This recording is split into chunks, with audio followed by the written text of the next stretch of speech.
Good morning, sheep fans. Cammy's the name, sheep's the game.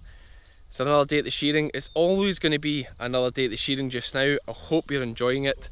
Yesterday was the biggest day of my shearing career. And by that I don't mean in terms of numbers, because I didn't even shear 400, but the sheep were massive. We were working with the Tuggle boys yesterday. I made a video there last year. I had intentions of making a video yesterday, but it was such a mammoth day and I was quite tired. I didn't get round to it. We got some nice drone shots and a good team photo at the end, but shout to the Tuggle boys for an absolutely massive day yesterday, because they stood with me and Andy. We shore for 11 hours yesterday and they were there for at least 13 or so on their feet all day. It was an experience. Big sheep, some farm. But what are we at today? Today we're back with Armstrong Enterprises, back on the big trailer. It's Andy and I and Mai and Tom and Jen, and Michael's probably come with the tractor. Is head shepherd Lauren here today? She is. Head shepherd Lauren's going to be here today. So we'll have the full crew. There's a beautiful breeze just now, but it's to be the warmest day of the year. That said, still only about 20, I say only, but about 24 degrees. We'll be fair warm. And just quite fortunate, we're just waiting on Michael arriving with a trailer load of sheep, so I'm not as rushed as I usually am. So I have a few seconds just to talk you around the setup. Guys are always asking about the setup and stuff like that, and he's just tweaking the height of his machine here just now, because we want... Now we always of course work with Heinegger gear, obviously. Professionals, Andy, aren't we? Yes. Yes. And this is an Evo machine, really safe machine. It's got a built-in safety trip. That's the big thing with Evos.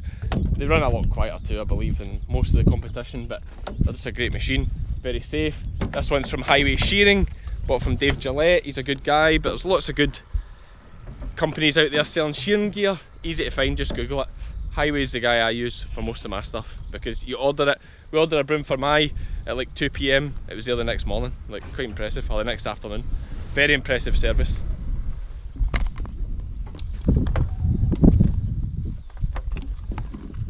What do you think of Dave, Mai? Dave? Yeah. Great guy. You saw Andy was just lifting that machine there, just talking a bit more about the gear and stuff while we have the time. Andy was lifting his bracket slightly just because we want this dropper.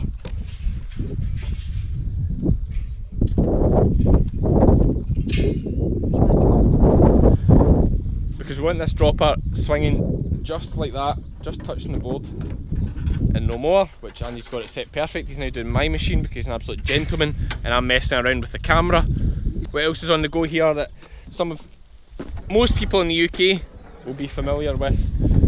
These wool packing stands that we have here. Guys from maybe down under or America and stuff, I don't know what you maybe use wool presses, I would think. But here we just use wool packing stands like this, and Mai or someone else ably qualified, or suitably qualified I should say, will make sure the bags are well packed and well stitched up. Yes, Mai? Well stitched up. Always. Thanks Davey for the needle. Yes, we also got a wool packing needle from Davey too, that was good. So guys, I think I've really sussed out that it's not. It works every time now.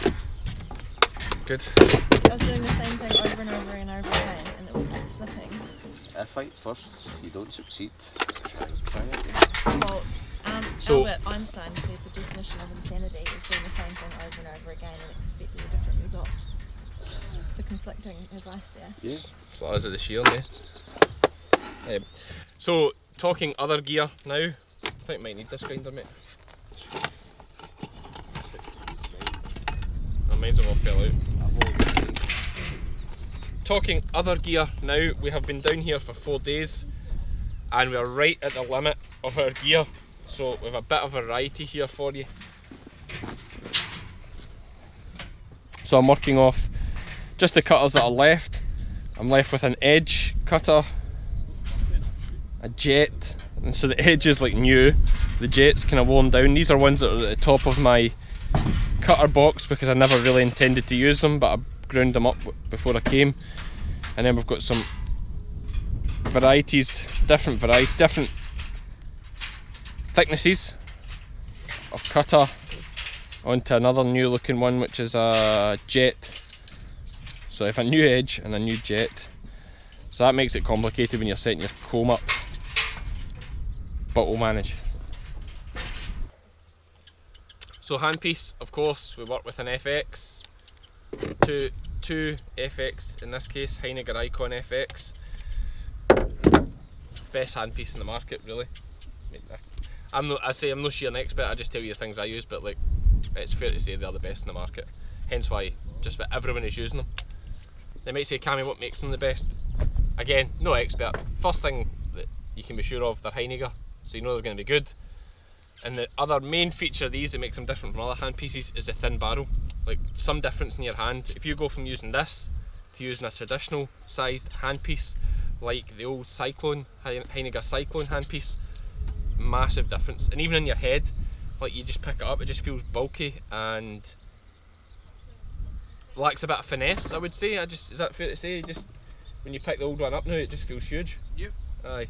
There's something about it, because when I first got this, I just got one, and I worked with this and my Cyclone, but after like 2 or 3 days I had to buy another one, because switching from this to the old Cyclone, the bigger barrel, was just a nightmare. Not a nightmare, but just so awkward, it felt terrible. Another massive benefit of it, it'd be really good for you, any sort of lady shearers out there with a smaller hand. No offence, Andy. Yeah. Don't need as big a grip for it. It's just a that which is tight. Absolutely. Hey, how do you turn this thing off now? Press it the same as the way you put it on. Press once. Press again. Press again. Hold.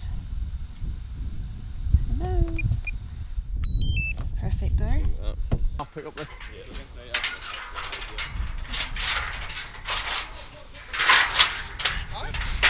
Tell us about your hat. Yeah? Tell us about your hat. The hat. Well, it's a nice bucket hat ready for the English summer. Right now. Got it off a Kiwi. I went after he left last year. Yeah. Yeah. So, no, Andy, let's see it, it's alright. Freebie. We're always freebies in the shearing game. We love a freebie. The tying knot guru, yeah. Yes, do we half hitch? And that will last a couple of minutes. So I should have said before we start, we have 150 mule hogs to start, and then 321 Buellers to get into. Let's get going.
Okay, so we have just stopped for lunch. We've done the big half, or well, we're 3/4 of the way through. We're just a kind of 120 mob to do to finish off before we go up the road. It's a very cruisy day because we're not under any pressure to go fast or get a lot of sheep done, which is quite fun. It's nice. But I want to show you a little something that I learned last year. I learned, or I saw, credit to Lizzy's brother Ross Thompson for this one.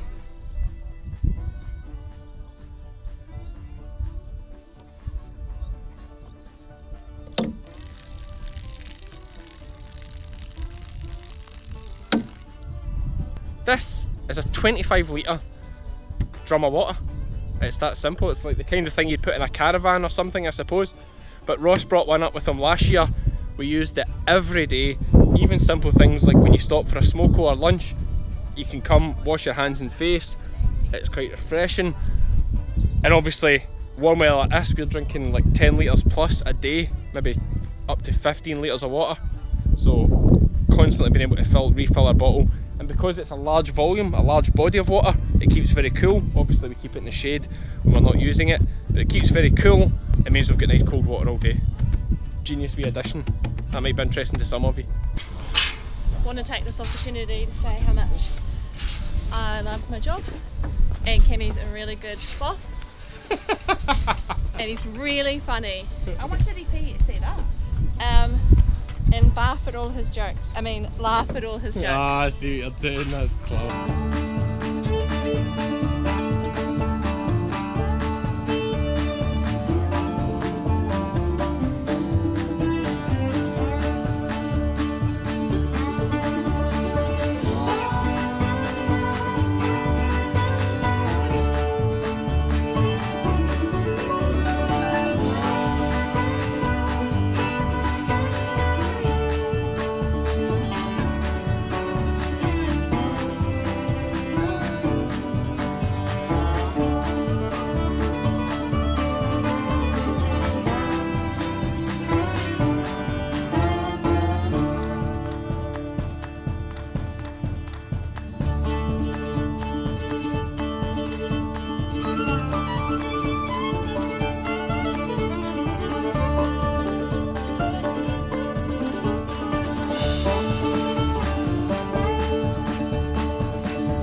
hamstring.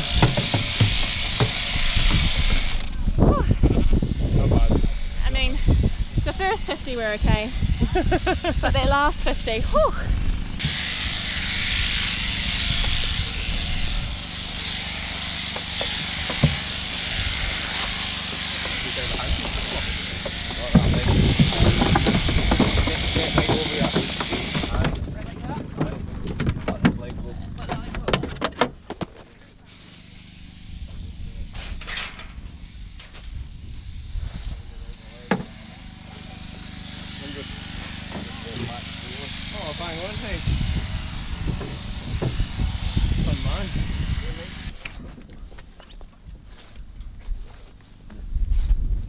What's the dog names here? That's Roz.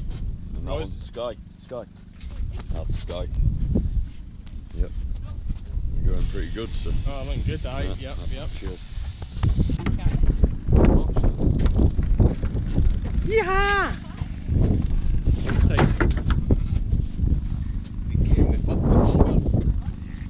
And of course, some of you will have noticed on the third stand we had Michael there working away. Michael's a self-employed shepherd in these parts, does a fair bit of work with Armstrong Industries. Want to jump up? Enterprises?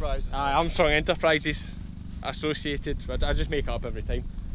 But jumped up on the board today, shore away with the boys. It's good, story for the grandkids. Time you shore with two Scotsmen. Ah, maybe so. The memories. That's what this is all about, isn't it, Andy? Memories, they're burned into you. Head shepherd Lauren, I like to always ask, you know, at the end, you've been the head shepherd and that, how was the job today? Was it alright? Oh yeah, I think did a grand job, I think. Yeah. Is it one of the best you've ever seen? Yeah, best. The best? Best shearing I've ever seen. Yeah, no, I can believe it. Yeah. Yep, some lass. Hey, she's not coerced, that's just natural honesty. That's what we like to hear here at the sheep game. We're all about honesty. Best 4 days ever. That's us done for another one, sheep fans. Tomorrow's another day. We'll see you for the next one. What do you want? Foster's, please. Fosters. His driving lager we were told yesterday. Fosters. Charlie's my driving lager. The sheep game guy? Oh sorry, Kemi? What do you want? Yeah, I'm okay, I'm driving, one's fine for me.